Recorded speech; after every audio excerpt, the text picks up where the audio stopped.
Hello and welcome to a new episode of the Wet Palette podcast. My name is Brenda.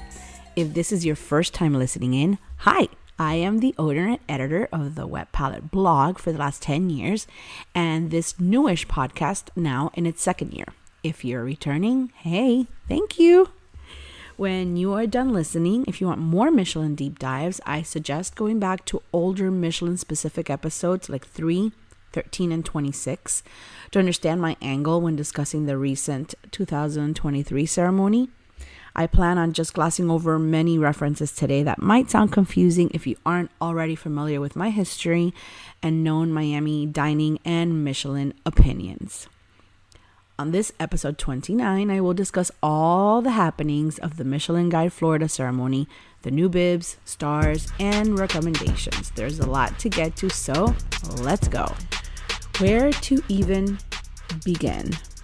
Going into this week, I had a feeling that hosting in Miami would be way different than last year's ceremony. Not only did we as a community have an initial blueprint to follow now, but hello, it's Miami. It seems there's a constant need to make things flashier and over the top. But would the prestigious guide follow suit? And the answer is complicated. This, of course, is coming from the best place. I want Miami to shine. I want the Michelin brand to shine. And it is because of that I have experienced so many incredible dinners in my lifetime that I otherwise would not have known about. And I tend to be an overzealous Miami and Michelin hype gal. I, as I have stated many, many times before, am passionate about this topic.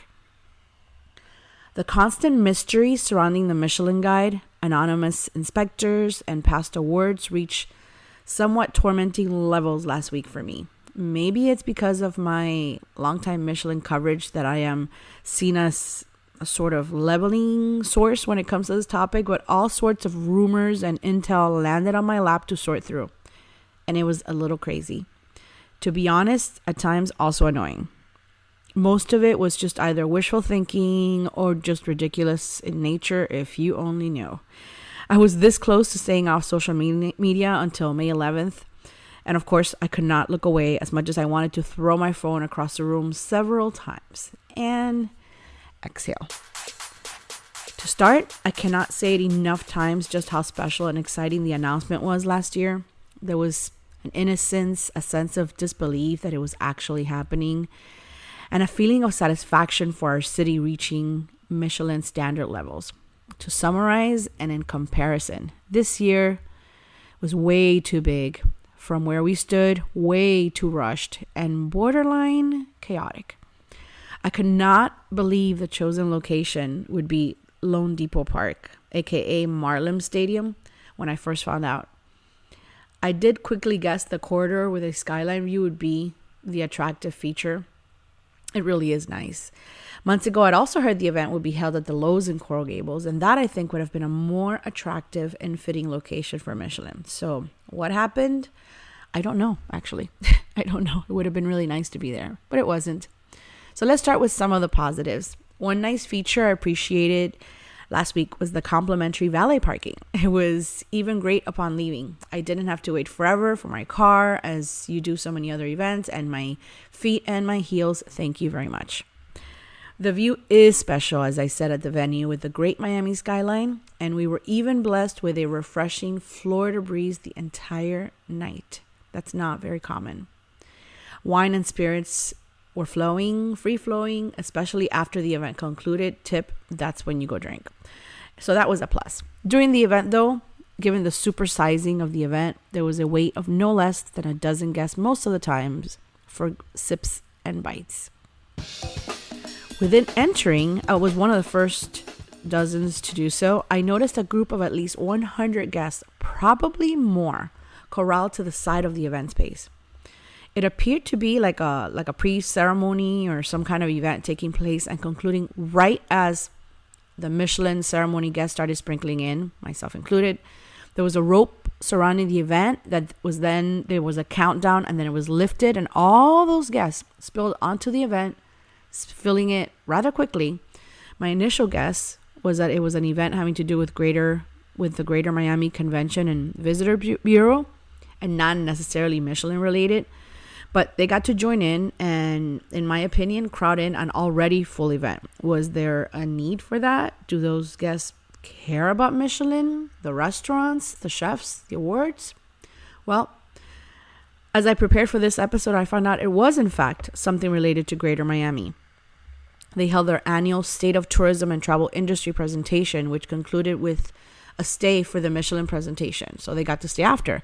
And looking back, it makes sense. I actually recently interviewed Greater Miami president for episode 25. And when discussing the upcoming ceremony, he did say it would be kicked off with a hospitality tourism event.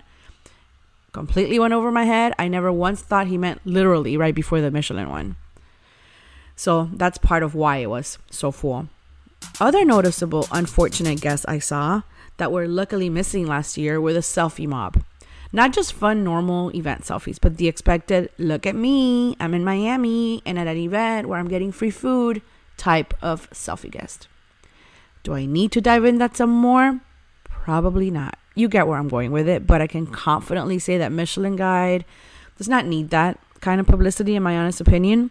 The influencers taking those shots do not usually dine at Michelin starred events unless they're comped or it's a photo op.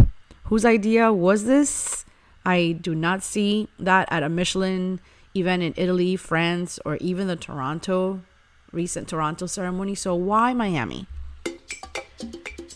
Speaking of other cities, I went back to videos of other Michelin reveal events.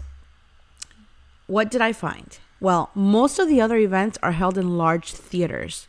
And if not in a theater, then they're in large spaces with plenty of chairs arranged theater style. Some did show a cocktail party beforehand, but nothing too over the top or crowded like Miami was. To be fair, I did find that the New York ceremony was similar to ours and without a view. So at least we had that, and we had the breeze. Their stage was also too small, and it was standing room only. It made me feel a lot better about our event after seeing that. But the main difference, which I definitely envied once I went back to look at all those other ceremonies, was that all the large stages they were large enough to fit all the stars. They weren't cramped in on the stage, and the chefs received their jackets on the stage, and the host interviewed some of them on the spot, and that was so cool because you got to listen to their raw and real-time emotions. What a concept. I love it. Making it about the chefs. In Miami, the stage was tiny and flanked by palm trees on the sides. You could not see the chefs entering or receiving their jackets. And the screen was behind the host, and it was very low in both New York and Miami. And as the hosts read the names, they covered the screen instead of standing off to the side so the crowd could read it. So those were all little oversights. Overall, to me and everyone I spoke to, the night seemed rushed. And I was actually heartbroken for these restaurant teams present. They worked so hard all year and counted down until the Michelin invitations went out. Then they arrived and their names were rattled off quickly, and then they had to crowd onto a stage. Then those that were retaining the stars went to the same process. I actually looked at my video footage from the start, and from the start to the 1 stars to finish, it was about 1 minute and 8 seconds. This one, that one, that one. Congrats, you kept your star. Take a photo, the end. Wow. All that waiting for 1 minute. The last thing I will touch on is also the disconnect between the prompter for the host, the slideshow presentation, and the live audio and video feed. There's always an unexpected factor when hosting a live show. All things considered, the host kept their cool and tried to go with the flow with the long pauses, with the slideshow, and when even the wrong award name came on the screen. Yikes. Not sure if that was on the Michelin side or on the Park side. Again, Michelin is considered the highest standard, so when these hiccups happen, it's just surprising. Are we putting the Michelin Guide on too high of a pedestal? Expecting too much, maybe? Was it because it was a combined event with Greater Miami? So many questions. Okay, enough of ceremony night. Let's talk about the actual awards. But first, here's the list of those who are on the guide. For Bibs, Bachoud, Chuck's Diner, Doya, El Turco, Guy Indian Kitchen, Hometown Barbecue, Jaguar Sun, La Natural, Lucali, Lung Yai Thai Tapas, Mandolin Asian Bistro, Michael's Genuine, Fukia, Rosie's, Sandwich de Miami, Tinta y Café, Zach the Baker, and Zitsum. in the 2-star category, L'Atelier de Joe Robuchon. In the 1 category, Ariete, Boyade, Côte Miami, The Den at Azabu, El Cielo Miami, Hidden, Le Jardinier Miami, Los Felix, Stubborn Seed, The Surf Club Restaurant, and Tambourine Room. With 3 Miami Guide recommended removals, 3 bib removals, and 1 new star, this was actually a case of not much news, to be honest. There's much more to talk about in what everyone expected that didn't happen than what actually did. For one, I applaud the slow and steady approach the Michelin Guide has taken so far. There is no need to rush and add a ton of restaurants so early on. I know we food enthusiasts become emotional over our favorite places, and I might have a tantrum in a bit or two about that and wish them to be added. But as I have said in other episodes, it is better to keep a conservative approach. Let's talk about the recommended restaurants. The guide has 41 Miami restaurants that are recommended. It's not a bib, it's not a star or 2. They are just recommended. I guess like their seal of approval. For example, Walrus Rodeo, Itamei, Hayakawa, and Versailles and Leku are all on it. 3 restaurants were removed as recommended from last year's list: Jato, Buya Izakaya, and Nosa Omakase. Jato and Buya were removed because they closed, although I suspect Jato would have been ultimately been removed anyway, after the stunt they pulled printing their very own Michelin star last year and fraudulently placing it on their window of the restaurant as if it was a star. If you didn't know that, now you know. Yes, that happened. The third one who did not retain their recommendation is Nosa Omakase. This is one I was on board with when it first opened, and that changed for me for many, many reasons I won't get into today, but it's why you have not heard me mention them again. Interesting that the guide felt the same way I did. Food for thought. All right, time to take a quick break, and I will be right back with my thoughts on the bibs and stars. A word from our sponsor. Architecture should inspire you, but most design content has been hijacked by repetitive, reality-style television. Shelter is the only channel in the world bringing you high-quality, authentic programming on architecture, urban planning, and the built environment. Showcasing award-winning feature films, exclusive Shelter originals, episodic series, and shorts, along with dedicated channels, Shelter's curated film library will keep you entertained, creative, and inspired. Learn from the great architects, delve into small space living, explore sustainable solutions.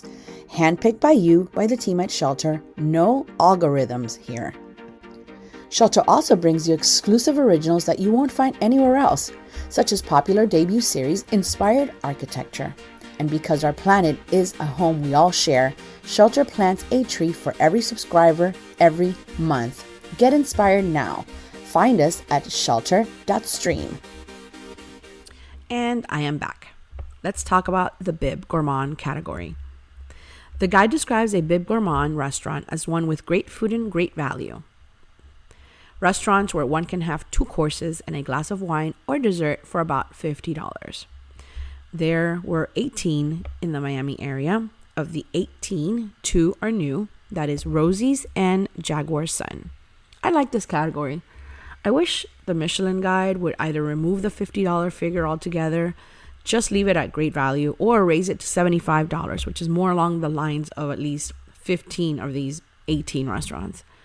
What I'm not clear about is if it's intended as before or after taxes and then tip. If it's before, you really only have about $39 to work with before you add Miami tax and tip. And the only ones where you can do that comfortably from that list are Chug's Sandwich and Tinta y Café. That's it. Otherwise, you would be struggling to make a combination that would satisfy your appetite with that $50 figure. I'm not even talking about feeling full. I'm just saying satisfy the appetite. Plus, $50 here and in New York are completely different. So I can see how this category is confusing to many. In other news, 3 restaurants lost their bibs this year: Itamei, Cruise, and Red Rooster. They did go on the recommended list. Now, when the guide removes a bib or a star, they do not publicly list a reason. One would think it has to do with cost since it's the initial drive for the category. But then again, a place like Michael's Genuine and Fukia can get high too. So again, the description lends itself to confusion. Miami has a new 1-star restaurant, Tambourine Room. I was very, very excited for this newcomer. I think you've heard me talk about them plenty before. I was really impressed with my first visit and second. I wrote an entire review before we even reviewed it on the podcast. It's on the blog if you want to read it in detail or just listen to episode 23. I thought this one was well deserved. Did I want others? Of course. I love a conservative approach by Michelin, but maybe a couple of others would have been nice. I remain baffled about some of the misses, like Fiola and Naue. And every time I hear someone cite that Fiola might have been skipped because it's hard to be consistent with so many covers, it drives me insane. Let me tell you all something. Newsflash, even Robuchon has misses. I have been to both enough to know, and probably more than the inspector since I live here, and I have the receipts to prove it. It drives me insane. Now it has made it tough for inspectors to visit. Not on purpose, of course, but first they had COVID restrictions for reservations where you needed a full buyout to reserve. Then it moved to only 4 diners twice nightly, and now they have added a mandatory purchase of premium sake before you even make a reservations. Those are the only reasons I can imagine this long-time Miami institution existing over a decade before the omakase craze took over the city has been ignored. Is it worth a star? Absolutely. A very, very real, authentic Miami star. Florida did add 3 more stars that were from Tampa, and that's fair. They didn't get any last year, so it was their turn. And as a reminder, even to myself, it's not all about Miami as much as I always think it is. The guide is Michelin Guide Florida, Brenda. Remember that. Perhaps next year Tampa hosts, and then Miami gets several new ones. Shocker, but I am still fully against Los Felix and El Cielo as Miami stars. I have discussed it in other episode in great detail, so I won't go into it much again. But I feel a lot of general criticism of the Miami stars is because of those 2 restaurants listed on the guide. Every sentence starts with, well, if Los Felix is on it, then such and such can be on it too. And I'm not even now talking about me, just in general Miami talk.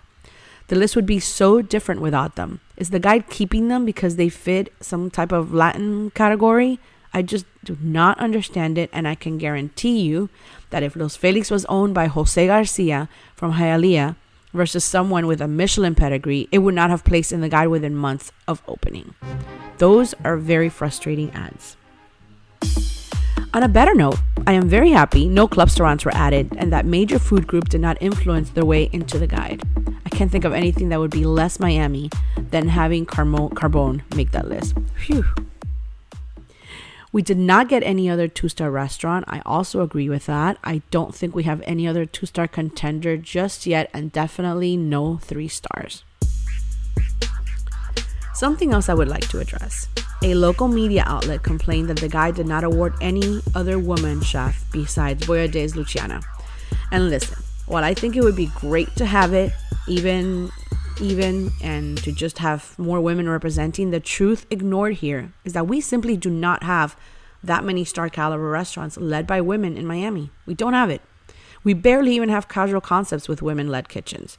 We do have Laurel's Ashley Moncada, and I know, for example, Carla Hoyos, formerly of Bazaar, is capable, but her new upcoming concept is more of a casual taco spot, probably priced more in the bib category. So what is Michelin to do? Are they supposed to award Chef Adrienne because she's a woman? Come on. I'd like to end on this note. The magic experience by the restaurants at the ceremony was not the same as last year, and I know some felt disappointed. That said, at the end of the day, the ceremony is just that. It's just an event. What matters is that those that were recognized now represent Miami for this coming year. The Michelin Guide is not a perfect system, and there's no way to please everyone, but it does remain the pinnacle of excellence in the world. The world. I know we in Miami think we are all that and a bag of mariquitas, but there's a whole world out there. Michelin Florida will get it together. Our city waited a long time to be included in the guide, and now we have it. It's still a good start and better than not having one. I feel like chefs are more inspired and motivated now to reach new heights. I am not happy about the increasing prices. It's pretty rough out there, but I am proud of how the Miami culinary landscape has shifted. To those restaurants already listed, and to those who would like to be, keep at it. Pay attention to the details, mute the noise. Let your work do the talking. To the guide and inspectors, thank you for being here. Know there are many layers to our city. Visit more often. Talk to the local gourmands. Feel that Miami heat in the best of ways in our restaurants. Oye, y por favor, no more baseball stadiums. That's it for today. I hope you've enjoyed this Michelin mega-sized podcasting month. I will be back in a couple of weeks with new som and chef features, plus the return of the restaurant reviews with the hubs. Oh boy. Is a good thing he was not on this particular episode. Please take a second to rate the podcast on Apple or Spotify. It does really take seconds. If you have additional seconds, you can write a couple of sentences about it too. It all helps. More importantly, share it with your food enthusiast friends. If you'd like to work together, send me a message at thewhetpalette@gmail.com. That's thewhetpalette@gmail.com. Am I still searching for that perfect fit sponsor for my annual palette awards? I am. Who will it be? I don't know. Let's chat. Okay, yeah, that's it. Bye. Thank you for listening. From my palette to yours. Cheers.